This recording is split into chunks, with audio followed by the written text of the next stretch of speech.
Chinese AI and cars and 6G. How are these things coming together to change our world? Well, they certainly will do.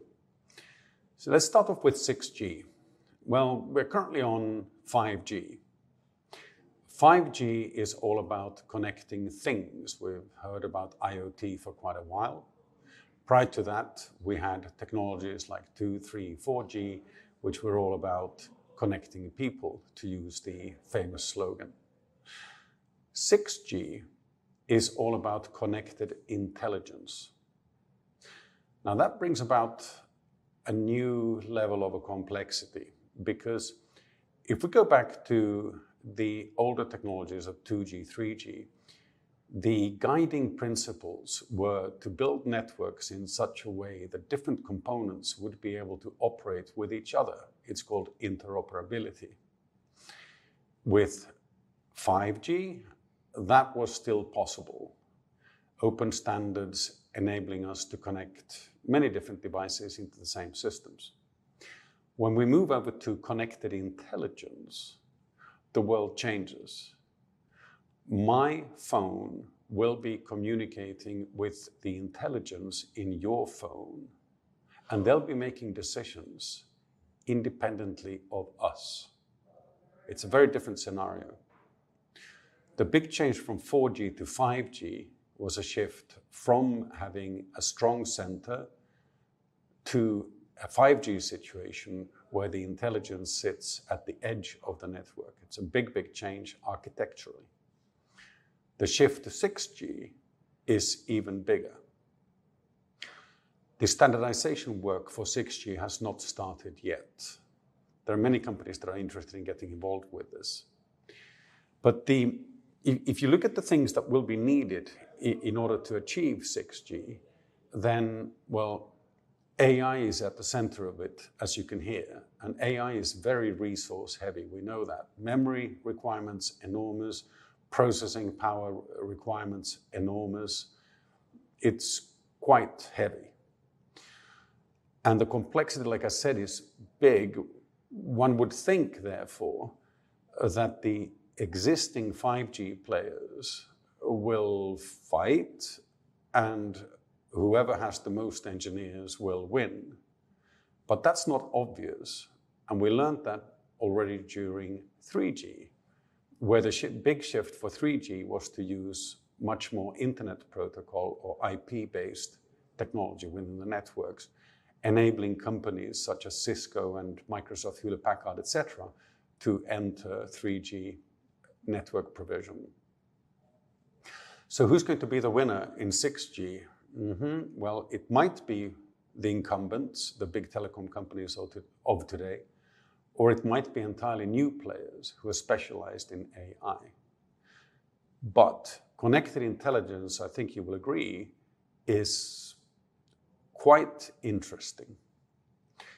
Let's jump over to 3 of our customers over at STARTRADER right now. Khaled is a conservative trader who trades with 27 of his friends.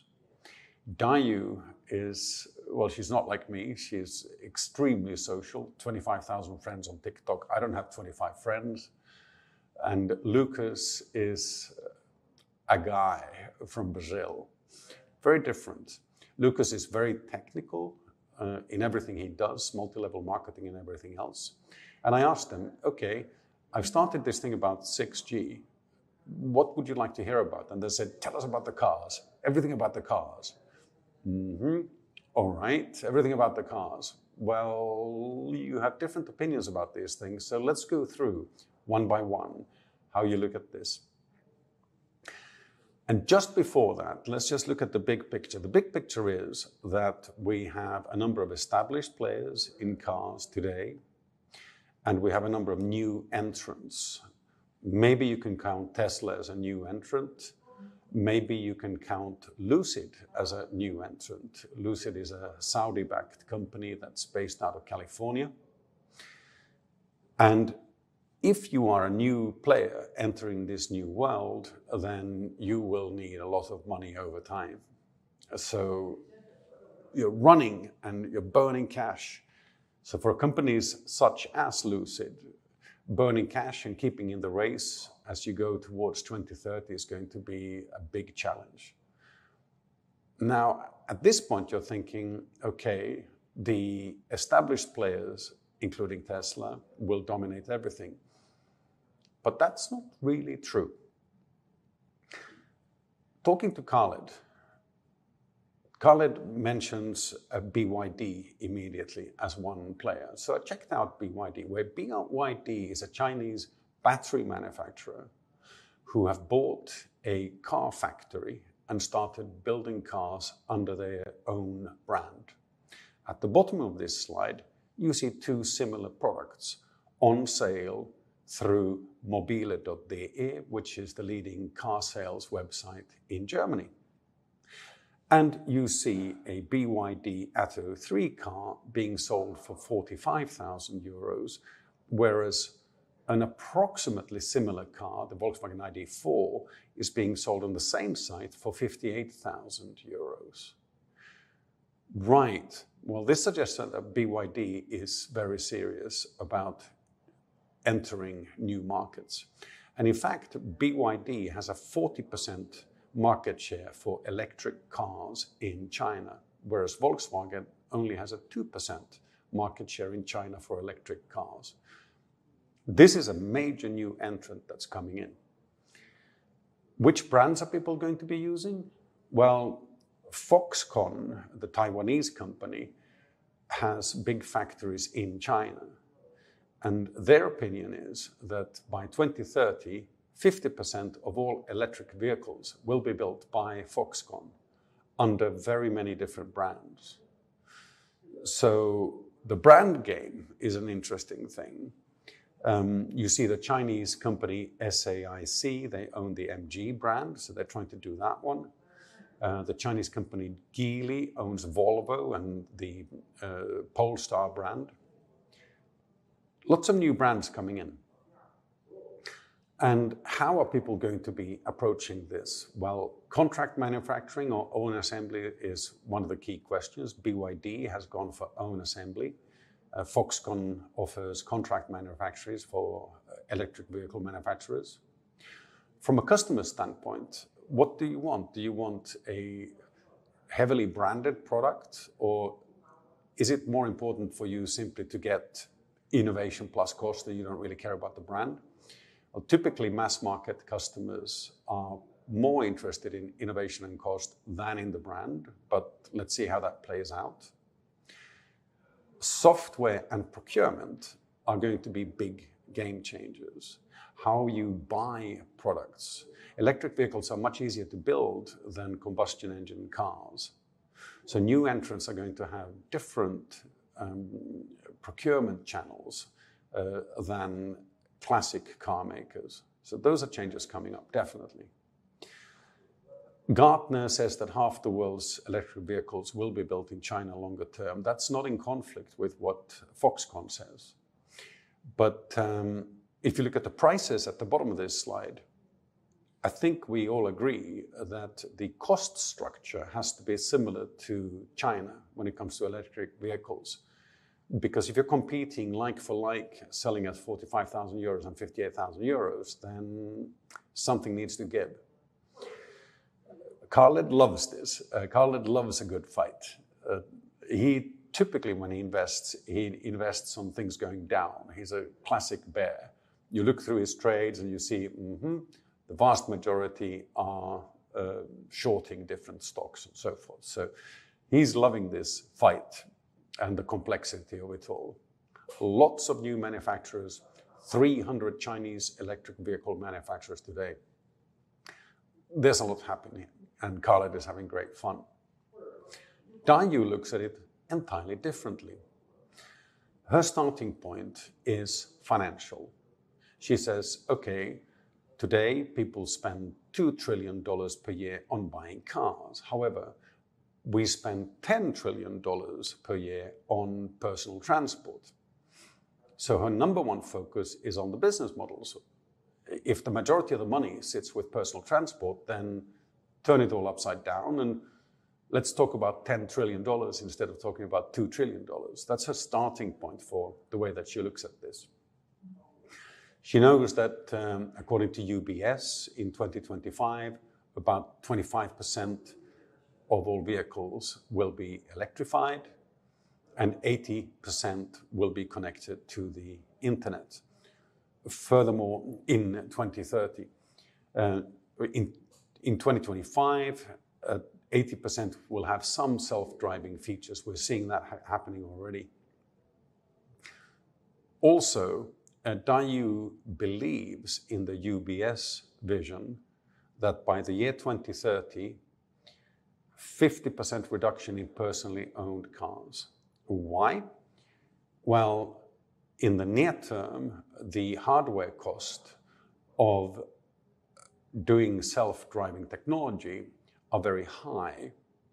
We drive our cars for maybe 5% of the time. 95% of the time, the cars are parked. If self-driving cars are expensive to build, and in the short term they are, then it makes sense to rent instead of buying if it's very expensive. Spread out the cost. So Daewoo sees a world where every cloud has a dynamic, three-dimensional world that the car observes around it.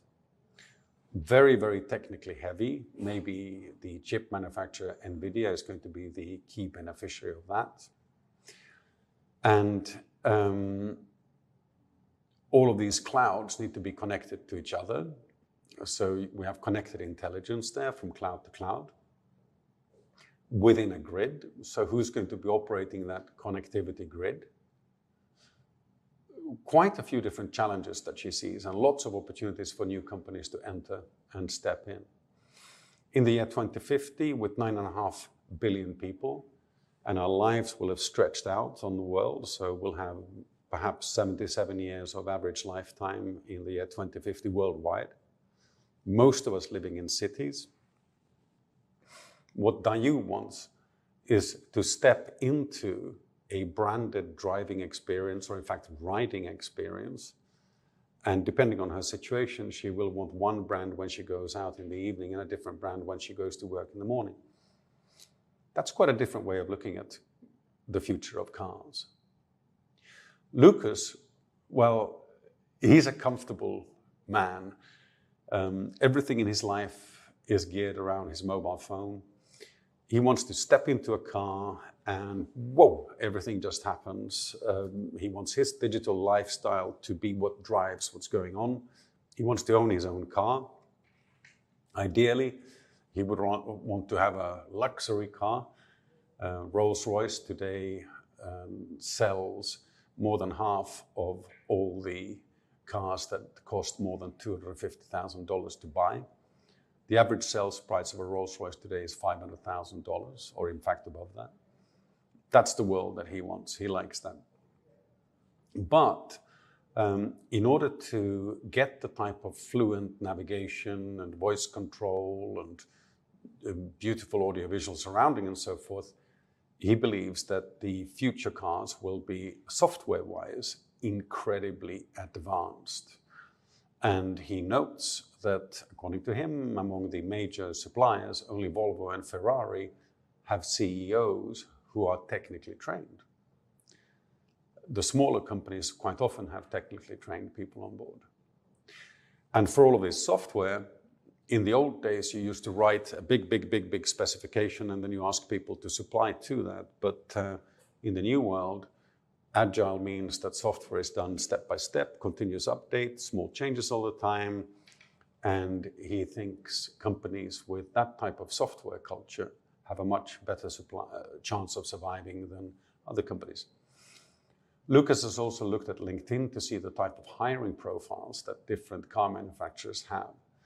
And according to him, you can see which car manufacturers are better placed to enter software than other car manufacturers simply by looking at the nature of the type of software engineers that they're trying to find on LinkedIn. That's quite an interesting way of looking at it.